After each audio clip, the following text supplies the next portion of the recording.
So I'm going to talk about theories of abuse. So these theories have evolved since the early 70s. And since the early 70s, we've learned a lot more about IPV. So some of these theories is a little antiquated, a little outdated. So one of the theories is that male batterers are mentally ill and they just need psychological remedies or medication. So the trouble with this particular theory is that abusive men limited the battering to just a single person, which is not consistent with the profiles of those who suffer from mental illnesses, like schizophrenia. They're not that way with just a single person. It's a condition. So with that theory, they said, well, I don't think that's it.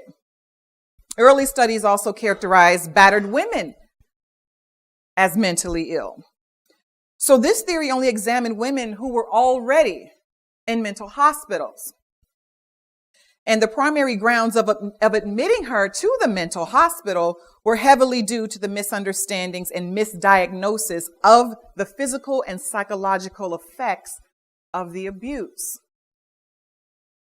Another theory is that men's violence is a result of their inability to control their anger or frustration. This is similar to one of the myths that we talked about before.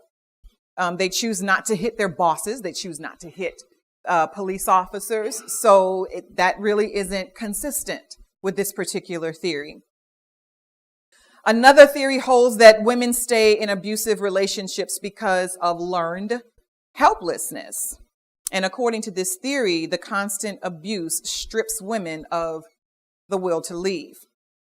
So the learned helplessness theory does not account for the fact that there are many social, economical, and cultural reasons why women stay within abusive relationships.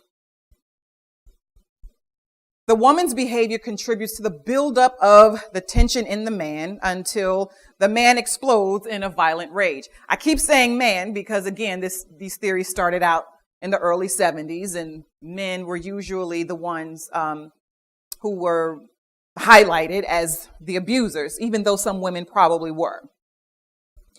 This is a form of victim blaming.